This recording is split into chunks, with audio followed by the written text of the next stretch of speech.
Passou já o pós-jogo, né? Tô um pouquinho mais calmo aqui para falar de Fluminense. E a gente vai, nessa situação de calmaria, reagir aí aos amigos, né? Que também estão falando de Fluminense, né? Aos comentaristas tricolores, que também estão analisando o empate do Fluminense. E vamos fazer aqui o nosso react resenha. Convido vocês a participar. Vamos reagir aí aos amigos. Vamos ver o que eles falaram aí desse empate melancólico do Fluminense que poderia ter custado a nossa classificação. Valeu pela classificação, mas olha, eu achei que só eu que era rabugento, só eu que tava puto, né? Depois de se classificar para umas oitavas de final de Mundial de Clubes. Mas fiquei até aliviado quando eu comecei a ver a galera falando, né? Várias pessoas falando. Então vamos ver como é que os youtubers, né, jornalistas reagiram aí a esse empate com classificação do Fluminense. Antes de tudo, pedir a vocês para não esquecerem de se inscrever no canal, ativar o sininho da notificação e deixar o like. Fazendo isso, vocês ajudam muito o resenha a crescer. Então dá essa moral pra gente aí, é muito importante que vocês façam isso, tá bom?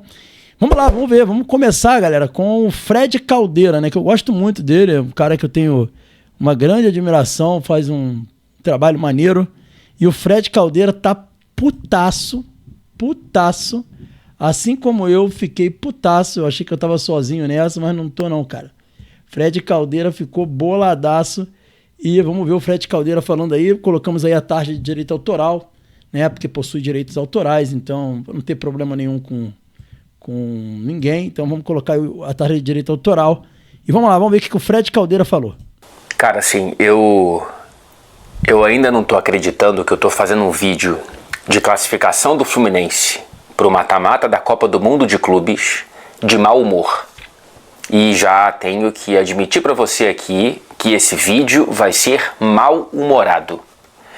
Esse vídeo ele não vai ser bonito, esse vídeo ele não vai ser otimista, esse vídeo ele não vai ser do copo meio cheio, não. Que atuação absolutamente constrangedora do Fluminense, bicho. Só não foi pior porque, no fim das contas, mesmo com tão pouco futebol, com tanto medo, com tanta alergia à bola, o Fluminense concedeu uma única chance clara ao Mamelodi. É isso que ele tá falando, é verdade, né? E até no meu pós-jogo eu esqueci de falar da boa atuação do sistema defensivo do Fluminense, né? O sistema defensivo do Fluminense, pelo menos o zagueiro o Ignacio, né? O próprio Xavier, embora o lance de gol dos caras, o Xavier deu mole ali também.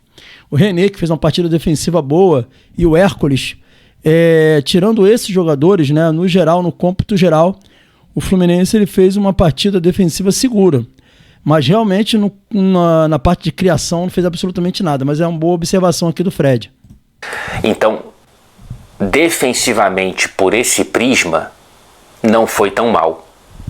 Precisou de um milagre do Fábio, que entrega tantos pra gente, um dos maiores goleiros da nossa história, o maior que eu já vi, maior que o Cavalieri, inclusive. Dessa vez, só precisou de um milagre do Fábio num momento muito crítico do jogo. A postura do Fluminense nos minutos finais, ela é absolutamente compreensível. Sim. Regulamento debaixo do braço, escondendo a bola, valorizando, fazendo de 1 metro de posse de bola um latifúndio, tentando esfriar o jogo. Isso é completamente compreensível. E eu não estou falando dos 5 minutos finais, dos 8 de acréscimos. Eu falo os últimos 15, 20 até, vai. Agora, antes disso, a maneira como o Fluminense entra em campo e permanece em campo, quase que a totalidade do jogo, eu repito, é constrangedora. Eu fui me encolhendo de vergonha aqui no sofá. Feliz que eu estava vendo o jogo sozinho, que eu não estava com algum amigo meu aqui, com a Sara, falando, vamos ver o Fluminense jogar comigo, esse é o Fluminense. Porque, sinceramente, cara, tudo errado. Tudo errado. Tudo o que o Fluminense fez hoje foi pior do que o Mamelodi fez. Proposta de jogo e ferramentas para aplicar propostas diferentes. A começar pela escalação. Isso me dá muita dor, o que eu vou falar, Já até sei. Mas hoje, pode ser que daqui a 2 meses, 1 mês, seja diferente. Mas hoje não há nenhuma justificativa para Germancano ser titular do Fluminense. É muito... É o que eu venho falando. Não é uma coisa assim, tipo... Porra, o Fred adora o Cano, assim como eu adoro também. Quando o Fluminense foi campeão da Libertadores, ele fez o vídeo dele chorando. Entendeu? E o Germancano é um cara, tipo, muito significativo para todos nós, né? Tipo, todo tricolor. Ele ama o Cano, eu também amo o Germancano. Mas o Fluminense está acima de qualquer pessoa. O Fluminense está acima do Cano, está acima de mim, está acima de todos nós. Então o que ele fala aí, ele fala com muita dor no coração, eu também falaria com muita dor no coração e falo com muita dor no coração. Né? E as pessoas às vezes não entendem que não é algo tipo assim, você não está tendo consideração com o Cano. Eu estou tendo consideração com o Fluminense. Eu quero o melhor para o Fluminense. Vamos continuar aqui. Muito ruim falar isso, mas não há. Voltando de lesão, com essa condição física que faz com que o Cano hoje, ele não pressione a saída de bola adversária, ele não faça um bom pivô, ele não corra para atrapalhar qualquer adversário ao redor dele e que ele não tenha gás para furar a linha de defesa adversária ou se posicionar bem com tanta frequência. Eu sei que ele colocou uma bola na trave num lance de movimentação que lembrou o Cano de outrora. Seria um gol, como o meu grande amigo Thiago me disse durante o jogo, com a assinatura dele. Mas tudo o que ele fez antes e depois dessa bola na trave é ruim. É ruim para o time, prejudica a atuação do time. Isso aí. Num jogo tão importante, eu não entendi porque o Renato... Porque assim, em qualquer condição hoje, para mim, o Cano é banco. Ainda mais num jogo em que a saída de bola do adversário é frágil, e os elogios ao Mamelodi vêm daqui a pouco. É uma saída que, por ser tão ousada, ela tem as próprias vulnerabilidades que foram demonstradas e expostas nos 2 jogos anteriores, principalmente contra o Dortmund. E o Fluminense tem um Cano na ponta do ataque. Não é possível, cara. E o Cano ficou em campo 84 minutos. Exatamente. Não dá. Tudo que eu falei no pós-jogo. Não dá, cara. Jogadores espaçados, nenhum volante se apresentando para o jogo, nenhum dos 3, que eu elogiei tanto aqui contra o Dortmund, nenhum dos 3 se apresentando para o jogo, nenhum dos 3 ganhando a segunda bola. Qual foi a segunda bola no jogo inteiro que o Fluminense ganhou? Nenhuma. René muito mal, Samuel Xavier muito mal, o Freitas, parece que ele só tem a bola no controle e não o X. Parece Sim. que ele só consegue lançar passe simples. Por que não? Pro lado, pra frente. Nenhum jogador do Fluminense com a capacidade de quebrar a linha com o próprio passe, cara.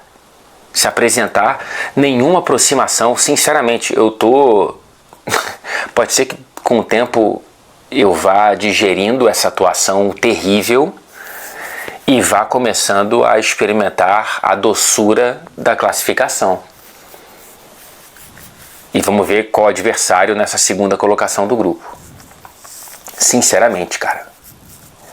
Toda bola que o Fluminense pegava parecia que estava na altitude. Ou, em homenagem à África do Sul, com a Jabulani. Porque todo passe era um pouco mais forte, todo lançamento era um pouco mais forte. Mas o que mais me irritou foi a postura. A postura do Fluminense hoje foi muito, muito, muito ruim. Ele vai começar a falar depois aqui sobre o Mamelodi, mas eu concordo muito com ele. E volta naquela questão que a gente está debatendo sobre o Cano e Everaldo. Galera, hoje, como ele mesmo falou, era jogo para você ter um atacante que pegasse a linha defensiva, que marcasse forte, que não deixasse os zagueiros sair jogando, né, que ficasse entre os zagueiros para receber o passe e soltar para quem vem de trás. Infelizmente, o único jogador que tem essa característica no nosso grupo é o Everaldo. Então, assim, não é... Volta a falar, as pessoas têm que entender isso. A gente está competindo no Mundial de Clubes. Se a gente quer realmente, numa Copa do Mundo de Clubes dessa, ser páreo duro para alguém, cara, não dá para jogar com o Cano, cara. Não dá para jogar com esse modelo de jogo e com o Cano. É uma realidade. Entendeu? E o Cano não acabou, não. O Cano ainda tem muito para entregar. Só que nessas condições e nesse modelo de jogo que a gente está aderindo, não dá. Tudo que o Fred falou, que eu falei no meu pós-jogo, praticamente tudo. Vamos pro próximo aí? Vamos pro José Ilan. José Ilan falou aqui que o Fluminense escolheu o caminho dele. Vamos ouvir aqui um pouco do José Ilan falando aqui também. Salve, galera. Tamo no ar, tamo juntos. Agora sim, agora com som bom. Vamos lá.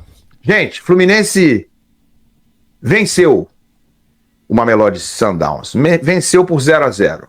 Não tenho dúvida em afirmar que o Fluminense entrou nesse jogo para empatar o jogo. Você vai dizer, bom, mas já sabia como é que ia ser o outro jogo? Não, não é bem isso. O Fluminense entrou para escolher o lado da chave. O Fluminense entrou porque sabia que era melhor ser segundo colocado do que primeiro colocado no grupo. Isso ficou claríssimo. Eu acho que todo mundo percebeu isso, né? Só faltou lá no pessoal. Ficou explícito porque a forma como o time se comportou do primeiro minuto até o último minuto foi assim. Concordo com o Ilan, ficou muito claro sim que o Fluminense queria terminar em segundo. Ficou claro. Meus colegas da TV Globo dizerem isso claramente, não sei por que não disseram, mas para mim tá muito claro. O Fluminense não forçou a vitória, não tentou de fato vencer em momento nenhum do jogo. Galera, então assim, o Fluminense tentou fazer exatamente o que conseguiu fazer. Passar a próxima fase em segundo lugar, escolhendo adversário, escolhendo o chaveamento que queria. Foi isso que ele quis fazer. Mas é um risco muito grande. Foi para isso que entrou. Correu risco? Claro que correu. Claro, tomasse um gol ali em qualquer momento e não conseguisse empatar, estava fora da Copa do Mundo de Clubes. Né? Então correu um risco grande. Correu um risco grande, é verdade. Estrategicamente para passar em segundo lugar. Estrategicamente, não vou dizer que era para empatar, mas ele estava, de repente, de olho no outro jogo. Se o Borussia faz 2-0, 3-0 no Sun, aí o Fluminense talvez fizesse força para ganhar de 1-0, né? Para ficar atrás do Borussia da mesma forma. Não estou dizendo que o Fluminense queria empatar, mas ele não queria ficar à frente do Borussia. E quer saber? Nem eu. Polêmico. Aí lá, mas vale a pena correr o risco? Gente, foi um risco que se correu, de fato. Podia ter ido tudo por água abaixo. De fato. Tomasse um gol, estava fora. Mas alguém tem dúvida de que é melhor ficar desse lado aqui da chave, em que o Fluminense ficou, do que ficar do outro lado? Eu não tenho dúvida nenhuma. Só tem uma coisa, né, galera? Era um negócio muito difícil de administrar. Você ficar com... Você escolher empatar um jogo desse era algo muito difícil de administrar. Pensa comigo, por mais que o Fluminense quisesse isso, eu acho que não dá para você fazer isso desde o início do jogo. Acaba que você consegue fazer isso no fim do jogo, mas assim, faltando 15 minutos. Mas fazer isso desde o início do jogo, vocês acham que isso é possível? Comenta aí se vocês acham que isso é possível, se o Fluminense realmente fez isso do início ao fim, ou se vocês acham que o Fluminense, na verdade, caminhou no final para isso. Que o Fluminense não estava fazendo esforço nenhum, não estava mesmo. Essa tese do Ilan faz sentido. Vamos ver agora aqui. O Rica Perrone falou um pouquinho também. Vamos ver um pouquinho do Rica Perrone. Afinal, não precisávamos ter passado por esse sufoco todo, vamos combinar, né? Não precisava disso aí tudo aí não, né? Precisava disso aí, dessa tensão, desse finalzinho, desse drama todo aí. Foi um jogo, bem ruim do Fluminense hoje, principalmente o começo do jogo, depois no segundo tempo deu uma piorada de novo. Cara, que loucura, o negócio foi tenso, cara. Vou te falar, eu não achei que ia ser assim não, achei que o Fluminense hoje ia ter um certo controle, ia fazer 1-0 e tomar um gol de sacanagem no final para ficar em segundo no grupo, mas talvez o não ímpeto do Fluminense em marcar o gol para não passar o Borussia tenha contribuído nesse drama aí no final, porque obviamente o Fluminense não queria, né? Para ser razoável, o Fluminense prefere não estar chaveado do lado de Paris Saint-Germain, Bayern, Flamengo, Real Madrid. Obviamente o Fluminense, se puder escolher, vai querer. Como eu acho também que o Borussia fez 1-0 lá também, porque sabem que, mas vai que o Fluminense ganhou o jogo dele de 1-0 lá, eu tô na chave boa, que é ficar em segundo. Ficar em segundo nesse grupo era melhor do que ficar em primeiro. Mas olha, vamos separar algumas coisas aqui para comentar inicialmente o jogo. Vamos separar uma coisa com outra aqui. Primeiro ponto, o Fluminense se classificar no Mundial de Clubes. E o comentário é sobre o mesmo tema, mas vai te levar a dois lugares diferentes. O primeiro ponto é, que maneiro o Fluminense se classificar, ter conseguido, saiu de lá, não perdeu nenhum jogo, poderia ter ganhado hoje, mas acho que também o Fluminense não estava tão afim assim de terminar em primeiro no grupo hoje, jogou com um regulamento ali e tal, correu algum riscozinho que não precisava, mas ok. Mas em algum momento, e eu acho que esse comentário ele não é o que o torcedor do Fluminense gosta de ouvir, mas é uma verdade que ao mesmo tempo é uma crítica e ao mesmo tempo é um elogio. Por quê? Porque se você olhar para o elenco do Fluminense hoje, para os 11 jogadores do Fluminense hoje, se eu falasse para você, tá? Se eu falasse para você, exceção feita ao Arias, que o Fábio, com 40 e poucos anos, Samuel Xavier, Inácio, Freias, René, Martinelli, Hércules, Nonato, Canóbio, Ganso, Cano com seus 38 anos, tirando o John Arias, se eu falasse que esses jogadores que eu citei agora jogam o Campeonato Brasileiro pelo Curitiba, você estranharia? Você acha que tem algum desses jogadores que fala, nem fudendo esse jogador jogaria no Curitiba? Não, né? Claramente, nós temos aqui um time limitado para um patamar de Mundial de Clubes. Esse time do Fluminense é talvez o pior Fluminense dos últimos anos, no momento onde o Fluminense vai jogar o torneio mais difícil. Esse não é um timaço, eu estou dizendo isso há algum tempo. O torcedor do Fluminense às vezes está exigindo ou esperando uma coisa que não vai acontecer, porque esse time do Fluminense não é um time capaz de brigar por títulos, porque os jogadores mais notáveis do Fluminense fizeram aniversário todos os anos e, portanto, envelheceram. Eles não são os mesmos jogadores de 2022, quando o Fluminense jogou o melhor futebol dele. Não foi nem em 23 no título, foi em 22. Então, é um grande time por onde ele chegou. Mas o elenco, os jogadores do Fluminense que estavam hoje em campo, você olha para os jogadores e você fala, pô, cara, isso não é um time de elite. Isso é um time legal, mas não é um time de elite. Então, maneiro o Fluminense ter se classificado. Parabéns, porque o Fluminense não tinha ali no papel um time para jogar com o Borussia. Não é isso. Não é isso. Então, legal o Fluminense ter passado, porque ele não tem um elenco que às vezes no imaginário do torcedor fica aquela, não, eu estou no Mundial de Clubes, eu sou fodão, eu ganhei a Libertadores. Não, peraí, você não tem mais o time da Libertadores, os jogadores fizeram aniversário, tem jogador que já não está rendendo mais o mesmo, Cano, o Keno, né? Você não tem um timaço. Então você passar com esse time que entrou em campo hoje... Eu discordo um pouco do Rica quando ele coloca o time do Fluminense muito abaixo dos demais, sabe? Eu discordo muito dele. Ele não citou o Thiago Silva, que mesmo com idade ainda entrega em alto nível. Ele não citou o Thiago Silva, que tudo bem, o problema da contusão, né? O Fábio, que mesmo com idade não pesa absolutamente nada. É o Samuel Xavier, que é um lateral que conquistou muito pelo Fluminense e ainda é um jogador que entrega em bom nível, né? O próprio Martinelli, o próprio Hércules, que é um jogador revelação do Fortaleza. Tipo assim, o time do Fluminense, ele não deixa nada a desejar o Botafogo, embora o Botafogo seja melhor. Ele não deixa nada a desejar o Palmeiras, embora o Palmeiras seja melhor. Talvez o Flamengo esteja um pouco acima não só do Fluminense, como está acima do Flamengo, como está acima do Palmeiras, como está acima do Botafogo. Talvez seja o time que destoa um pouco. Mas eu não vejo o Fluminense tão abaixo assim como o time, como o Rica tá falando não, mas vamos lá. Hoje, pô, cara, do caralho. É mérito do Fluminense passar com esse time, porque ele não tem um time forte. Por outro lado, você sonhar com algo muito maior, ou exigir algo muito maior desse time, também me parece um pouco utópico. Né? Você olhar e falar, eu quero que o Nonato e o Hércules entrem tabelando com o Canóbio, que era reserva de um time rebaixado no ano passado, na área dos caras e faça o gol. Pô, cara, também isso não vai acontecer. Entendeu? Então, o que o Fluminense cometeu de erro brutal no jogo hoje pra mim? Alguém aqui joga tênis? Fala pra mim nos comentários aqui que eu vou explicar. Se muita gente jogar tênis, mesmo que brincando, eu vou explicar, vocês vão entender. Aí vocês vão entender o que eu quero dizer.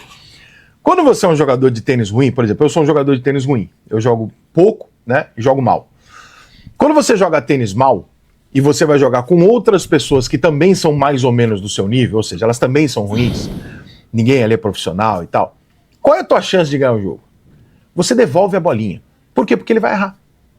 E já que você e ele vão errar se vocês forçarem, quanto mais bola você devolver, ele vai cometer o erro.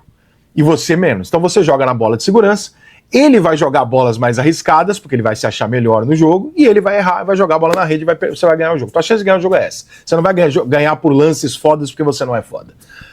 O que o Fluminense fez hoje contra um time africano? E é aí que eu não entendo. Cara, a gente conhece futebol há 250 anos, a gente sabe como é que funciona o futebol africano, o futebol mexicano. É um tipo de jogo que se você tocar a bola no óbvio e você marcar pressionando, eles vão errar, eles vão te dar o gol. Em algum momento eles vão errar, eles nunca deixam de errar. Em algum momento o goleiro vai sair jogando errado, o lateral vai tentar um drible, vai errar, ele vai virar uma bola no meio da frente da área, vai errar. Eles fazem a merda, eles sempre fizeram a merda. Não precisa ficar enfiando bola pra tentar dar a bola pros caras, porque assim, cara, uma Melody é franco atirador lá, o protetor solar não tem nada a ver com isso. Eu tô jogando com o time brasileiro, no Mundial de Clubes, pô, pros caras é sonho. Então assim, pra eles passarem hoje era bizarro, né? Eles não têm nada a perder, irmão. Eles estavam ali na deles falando, cara, eu vou ficar esticando bola aqui na correria, eu vou achar uma bola aqui que se o Fluminense vacilar, eu vou lá, faço o gol e seja o que Deus quiser. O que não pode é o Fluminense ficar dando a bola pros caras. Toda vez que o Fluminense pegava uma bola e enfiava uma bola, a possibilidade de você perder essa bola é muito maior do que se você tocasse de lado direitinho na jogada mais óbvia. O Fluminense passou... Eu concordo com o Rica nisso. O Fluminense fez vários esticões devolvendo a bola pros caras e não fez o que era pra fazer, pressionar alto. Pressionando alto, o Fluminense tinha grande chance de fazer o gol, eles entregaram o gol pro Borussia assim, e hoje o melhor momento do Fluminense foi dos 30 minutos do segundo tempo até o final do primeiro tempo. Dos 25 minutos do primeiro tempo até o final do primeiro tempo, quando o Fluminense subiu a linha, foi quando o Fluminense teve o melhor momento. E eu concordo com o Rica Perrone, ele tá certo nisso daí, embora tenha falado coisas que eu não concordo totalmente, nisso eu concordo com ele. Vamos ver aqui o fim dessa análise aqui. 25 minutos, tentando criar uma possibilidade de fazer o gol, por mérito dele, por fazer algo especial. Quando na verdade era só você jogar a bolinha pro outro lado. Eles iam errar. Eles deram 2 bolas pro Fluminense de saída de bola errada. Eles jogam mal a saída de bola. Eles não são altamente compromissados, competentes e tal. Não é isso o futebol africano. Então eu acho que o Fluminense passou 25 minutos ali tentando fazer um negócio do jogo que ninguém entendeu. Né? O que o Fluminense estava tanto tentando arriscar a bola e devolvendo a bola pros caras? Por que estava tentando enfiar uma bola? Por que estava acelerando o jogo daquele jeito? Calma, toca de lado aqui, irmão. Na hora que chegar, chegou, mas a bola é minha, o resultado é meu, eles que se virem, porra. E ficaria tudo razoavelmente tranquilo pro Fluminense. Aí, funcionou? Funcionou. Mas, porra, teve um risco aí, não precisava ter passado por esse risco todo. Eu acho que o Fluminense correu risco demais. Por outro lado, voltando no comentário que eu fiz inicialmente, quando você olha para a escalação do Fluminense, você exigir desse time do Fluminense algo muito acima, ou que o Fluminense vai ser surpreendentemente ofensivo, ou com lances improváveis para cima do adversário, é utopia, é coisa de torcedor, porque não tem ali no papel um time do Fluminense capaz de você olhar e falar, porra, esses caras aqui vão entrar e resolver o jogo. Então, cara, fica uma coisa meio assim, o Fluminense fica entre o regulamento, o ambiente, o calor, um adversário que não tem nada a perder, e uma situação de jogo que tecnicamente ele não tem como oferecer. O Rica praticamente sepultou o Fluminense, né? Praticamente ele disse que o Fluminense não tem a menor condição de ganhar o Mundial de Clubes e nem de avançar na próxima fase, muito provavelmente. Cara, eu discordo muito do Rica, tá? Você pega o time do Fluminense e você compara o Fluminense com os outros times, você tem um goleiro espetacular, você tem um baita, um dos maiores zagueiros de todos os tempos, que mesmo com a idade ainda entrega muito futebol, se não fosse a lesão estaria entregando ainda mais. Você tem o René na lateral esquerda, que é um lateral de futebol brasileiro, de nível de futebol brasileiro, assim, para não ser titular talvez, mas seria titular de muitos times no Brasil. É um bom lateral. Você tem o Martinelli, que, volante campeão de Libertadores, titular do Fluminense desde muito tempo. Você tem o Hércules, que foi revelação do Fortaleza, jogador que muitos times europeus queriam, até ele ter tido a contusão. Né? Você tem o Nonato, que já foi um jogador, quando surgiu no Internacional, era um jogador muito bem visto, teve proposta da Europa, jogou na Europa durante um período aí também, né? Você tem, o Arias, que é um gênio, né? Monstro de jogador. Aí sim, o Canóbio é um jogador muito limitado. O Serna é um jogador que pode entregar. O Keno já é um jogador que tem muita qualidade e que é um jogador que está num nível melhor. E o que mata o Fluminense é o 9. Mas assim, se você pega o time do Fluminense e você compara até com alguns europeus, a gente mostrou isso contra o Borussia, que é possível a gente competir, né, com esses times de segunda prateleira de igual para igual. Cara, se o Fluminense conseguir enfrentar só time de segunda prateleira para baixo, porque a chave dele demonstra isso. A Juventus não está jogando futebol de alto nível, nem a Inter. Se o Fluminense conseguir enfrentar só time com esses níveis, ele pode chegar numa final. E aí sim, pegar um City, um Real Madrid, aí a coisa realmente fica muito difícil, mas é um jogo só. Entendeu? Então, assim, eu não concordo com isso, não. Praticamente o Rica colocou o Fluminense num nível muito abaixo dos seus corrimãos brasileiros. Eu pergunto a ele: o Palmeiras não fez um jogo até agora no nível do jogo que o Fluminense fez com o Dortmund. A gente não viu o Palmeiras fazer um jogo assim. O Palmeiras é um time que se defende muito bem e joga por uma bola. Ou então bola cruzada para dentro da área, muita jogada de bola parada, faz 300 cruzamentos para dentro da área durante o jogo. Contra o Inter Miami foram 34 cruzamentos, cara. Entendeu? Então, assim, não consigo ver isso. Vamos ver o que o Leandro Dias falou aqui. Vamos ver o Leandro Dias aqui, um pedacinho da análise do Leandro Dias. Pelo amor de Deus, acabe esse jogo. Olha, o torcedor do Fluminense sofreu, galera, mas a verdade é que esses 8 minutos de acréscimo não representaram perigo pra gente. Mas, gente, vamos lá, vamos falar desse jogo assim, essa análise da partida. O Fluminense foi muito mal, né? O Fluminense foi muito mal porque ele não foi corajoso. Enfrentamos uma boa equipe sim, mas o Fluminense tem mais qualidade, tem individualmente jogadores melhores e tinha obrigação de fazer uma partida boa. E é o segundo jogo que não faz. O Fluminense não jogou bem contra o Ulsan, ganhamos na fragilidade do adversário, porque a gente tem um monstro chamado John Arias, e hoje a gente criou, de fato, 2 chances no jogo todo. O Fluminense especulou com essa derrota o tempo inteiro. É que o nosso adversário não foi bem. E, assim como o Ulsan, no fim das contas, apesar de serem melhores do que os sul-coreanos, a equipe da África do Sul é inferior à nossa. Mas o Fluminense teve uma postura muito ruim. O recado que dá para o seu torcedor, você jogando com o regulamento debaixo do braço, com medo. O Fluminense o tempo todo se cagou nesse jogo. Você tá jogando uma Copa do Mundo de clubes, cara. Você não pode ter medo de jogar. Você pode até perder, mas você não pode ter medo. Eu não tô dizendo para ir de peito aberto para enfrentar os adversários. Mas é entender o jogo. É contra-atacar. O Fluminense ficou metade do primeiro tempo com marcação baixa, deixando o adversário criar. E é a principal característica deles, ter a posse da bola. Velocidade, esse passe frontal rasteiro é por elevação. Por que não corrigiu isso logo? Quando corrige, melhora um pouquinho, mas cria pouco. E como eu disse, esse dilema do segundo tempo do Fluminense, o que eu faço? Eu contra-ataco ou eu fico defendendo a casinha? E o Fluminense foi uma equipe, aquelas típicas equipes do futebol brasileiro atualmente, tirando as principais forças. Aquele time tacanho, aquele time medroso. E com todo o respeito que o Mamelodi merece, e merece, foi a terceira força do grupo, é um time de boa qualidade, mas é o Fluminense, né? No final das contas é melhor. Eu acho que tinha que brindar o seu torcedor com uma atuação que desse mais esperança pra gente. E o Fluminense foi muito mal, gente. Muito mal. E assim, cara... não me surpreende, né? Eu até falei no podcast que eu participei do Netflu que era mais fácil,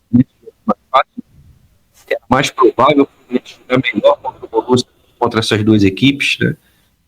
Isso é histórico do Fluminense. A gente, quando pega um adversário ou do mesmo nível que o nosso, ou mais forte, o nosso grau de competitividade, de concentração, de foco aumenta pra caramba. Eu acho que isso que fez a gente ter jogado melhor do que eu falei no pós-jogo. E aí depois contra o Ulsan, né, aquela falta de concentração que a gente já tá habituado. Isso que o Leandro tá falando, cara, é uma tônica mesmo, galera. Ele não tá falando isso assim, porque ele tá puto, não. Isso aí eu também falei no meu pós-jogo, é uma tônica. Quem é tricolor e acompanha a história do Fluminense sabe que isso é verdade. O Fluminense, quando ele é testado em alto nível por adversários superiores a ele, ou no mesmo nível que ele tende a entregar tudo. E quando ele enfrenta adversários muito frágeis, ele tende a não ser nem de perto aquele Fluminense que a gente está acostumado, ou que a gente espera que ele seja. Isso daí, cara, isso aí é uma verdade, sim. Eu acho que não dá para não levar isso em consideração. O que ele tá falando, eu concordo com ele aqui, cara. É isso aí, vamos passar aqui agora para análise do Gerson Canhotinha de Ouro. Amo o Gerson. Vamos lá, Gerson. Fala aí pra gente um pouquinho do jogo aí, pra gente fechar aqui o nosso react. Exatamente isso. Fluminense jogou pensando na classificação. E o time do Mamelodi, que é um bom time, tem uns 4 bons jogadores, principalmente esse Allende no meio do campo. Sabe muito. Tudo.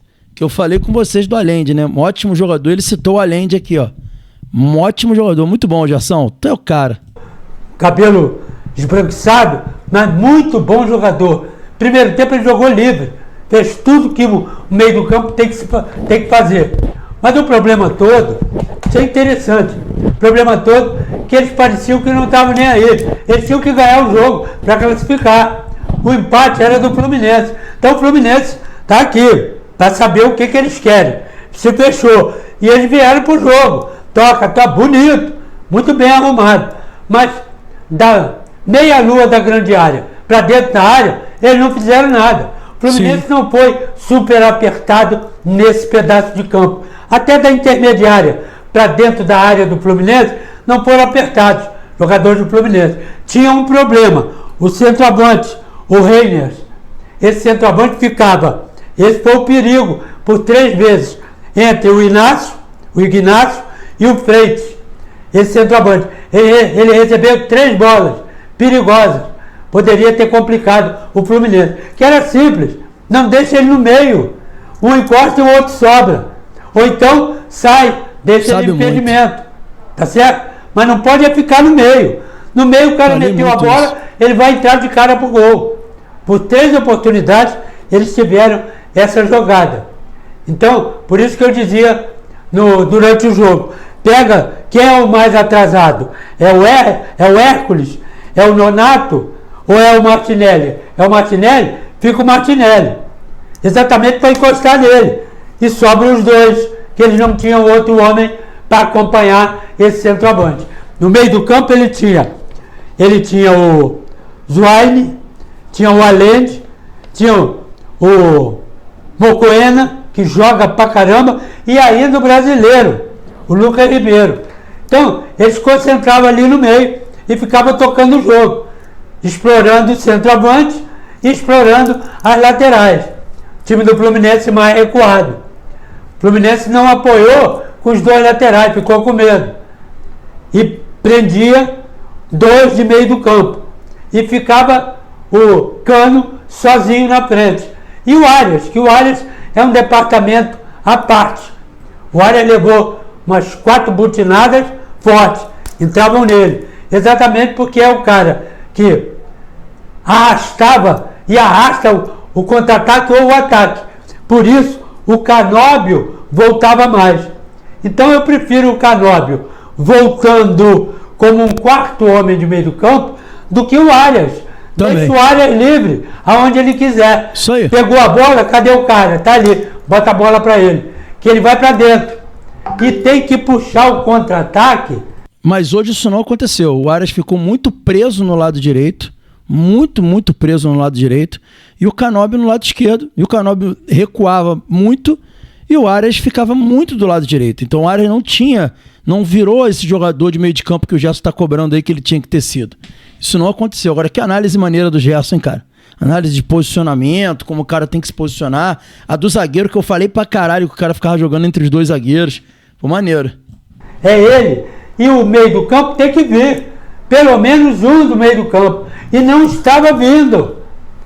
E o Cano voltava. Para o Cano não voltar, né, o Arias tem que ir ao encontro dele. Deixa o Cano jogando da intermediária para dentro da área adversária. Não volta com ele. Ah, mas voltam todos. Ótimo. Ele, no grande círculo. Isso nós temos discutido aqui pra caramba. Tá? Pelo menos nós temos uma válvula de escape. Qualquer chutão, o Cano é o primeiro a correr. Nesse caso, se ele estiver aqui, não tem condição. Tudo que eu falei. Jogamos a bola, seguramos a bola, só que o time do Mamelodi está aqui. E sim, porque eles vêm. Concordo muito com o Gerson, né? O Cano muito afastado da área também, dificultou muita coisa mesmo. E isso atrapalhou bastante também o desenvolvimento do jogo. Mas vamos lá. Mal. As 2 coisas que nós fizemos no primeiro tempo, muito pouco. Nós estamos defendendo, inclusive, né, a liderança, inclusive a classificação. Homem de meio do campo para reforçar esse segundo tempo e trocou os 2 de frente. Então veio uma equilibrada no time do Fluminense, mais seguro, mas saindo para jogar, o que não fez durante todo o primeiro tempo. Até que no segundo tempo, o Keno fez uma boa jogada e o Everaldo poderia até ter feito o gol, e do outro lado o Arias fez 3 grandes jogadas. 3 grandes jogadas. Poderia ter saído um gol do Fluminense. E o time do Fluminense, já com empate a seu favor, né, não se arriscou, não se aventurou de qualquer jeito. Então... é isso aí, galera. Análise aí do Gerson Canhotinha de Ouro. E, cara, o Gerson sabe pra caralho, né? Entende muito. Ele falando de posicionamento, eu achei genial ali. Ele falando da questão da defesa do Fluminense, o Cano recuando muito, a importância de ter o Arias flutuando. Tudo que eu falei no pós-jogo, fico até orgulhoso Tô aprendendo com o Gerson, porque o Gerson realmente deu uma aula de posicionamento. E quando o cara foi craque, né? Ele identifica o craque, né?